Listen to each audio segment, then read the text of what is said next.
Olá pessoal, bom dia, boa tarde, boa noite a todos. A decisão que eu separei para falar com os senhores nesse vídeo versa sobre a impenhorabilidade do bem de família na hipótese especial em que o imóvel é adquirido no curso da execução. Vamos lá, estamos vendo o agravo interno nos embargos de declaração no agravo em recurso especial 2.182.745, oriundo da Bahia.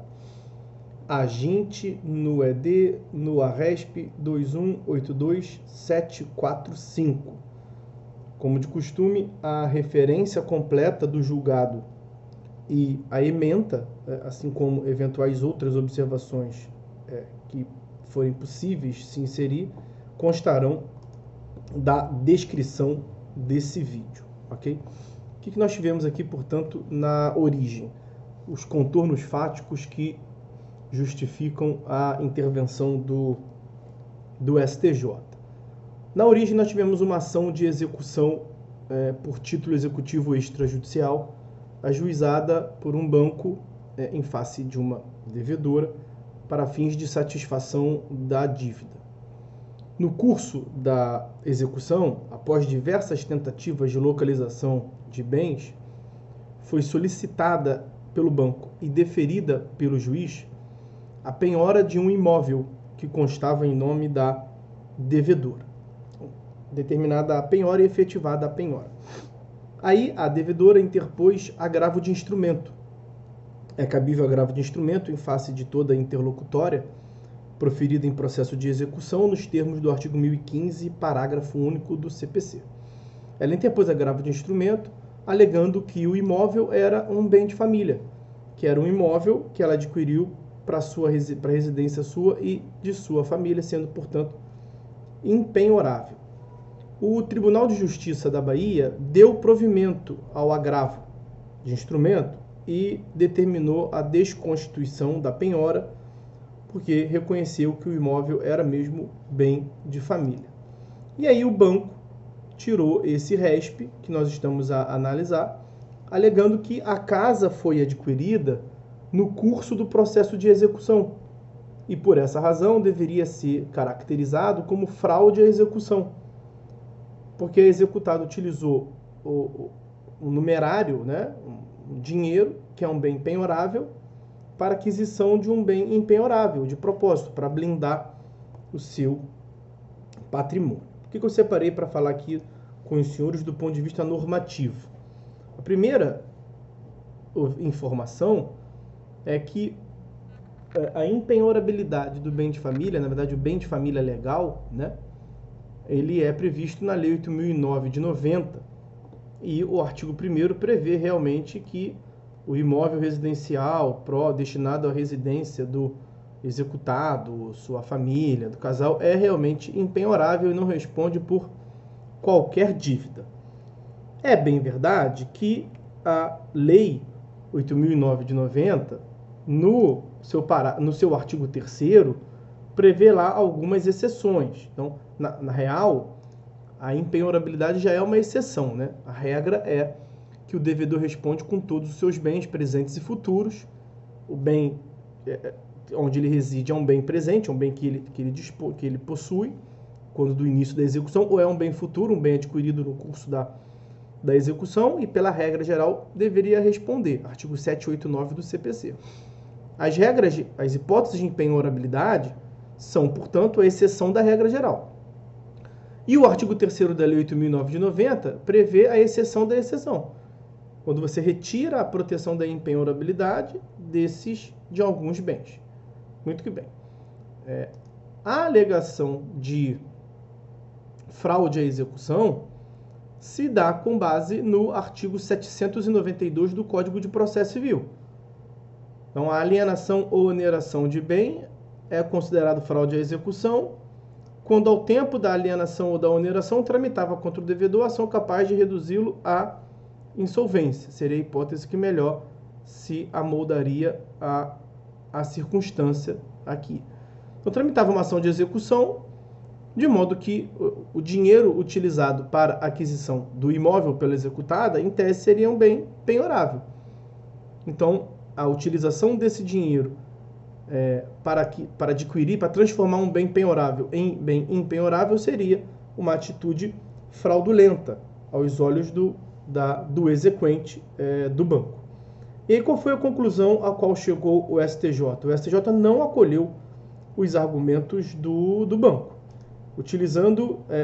citando jurisprudência nesse mesmo sentido, como o recurso especial 573.018 do Paraná, onde consta processo civil, execução, aquisição de bem de família durante o curso da ação executiva e inexistência de fraude à execução.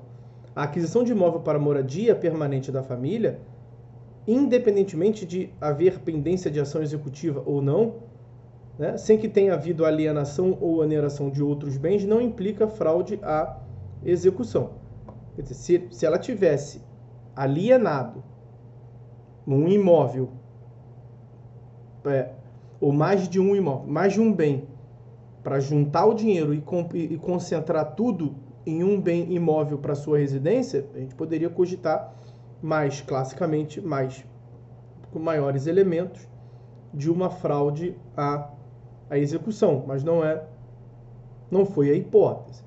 Um outro julgado que se mencionou, como a título de jurisprudência, de reforço dos argumentos, foi o recurso especial 1.792.265 de São Paulo, da onde se extrai, especialmente na subementa de número 5, para o bem de família instituído nos moldes da Lei 8.009 de 90, a proteção conferida pelo Instituto alcançará todas as obrigações do devedor, indistintamente, ainda que o imóvel tenha sido adquirido no curso de uma demanda executiva. A questão poderia ter sido resolvida, mas não tinha elementos nos autos, com base no artigo 4º da Lei 8.009 de 90. Essa alegação de má-fé da executada, que o banco imputou como fraude à execução, nós poderíamos cogitar do artigo 4º da Lei 8.009 de 90, que é mais uma exceção.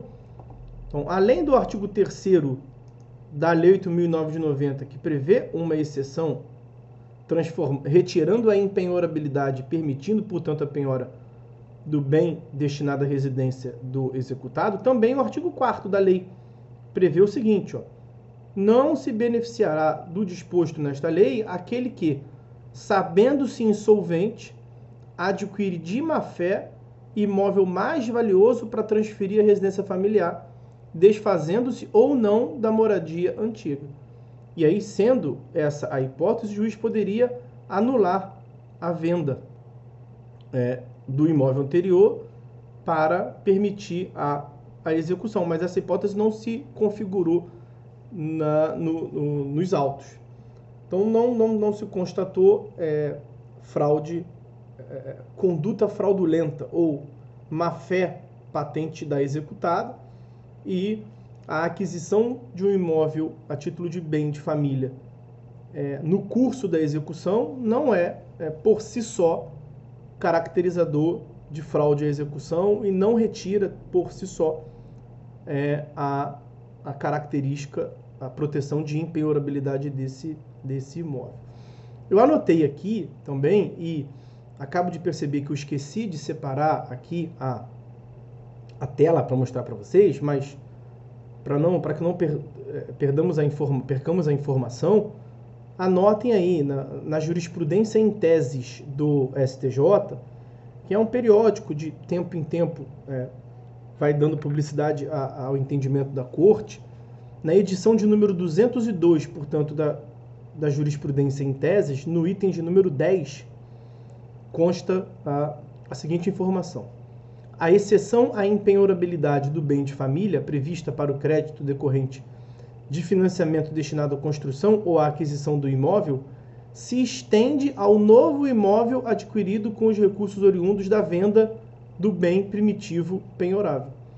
Então, ainda haveria uma dificuldade para o banco por conta dessa edição da jurisprudência em teses que o STJ reconheceu a impenhorabilidade do novo imóvel adquirido para decorrente da venda de um imóvel primitivo. Então, veja, o banco precisaria de elementos mais robustos para fins de configuração da má-fé ou da conduta fraudulenta da executada, o que não foi possível verificar na hipótese dos autos, ok? Então, manteve-se a proteção da impenhorabilidade do bem de família nesse julgado, aginte no ED, no ARESP 2182745. Então, meus amigos, isso que eu tinha separado para falar com os senhores. Nós vamos ficando por aqui. Fiquem todos com Deus e até a próxima.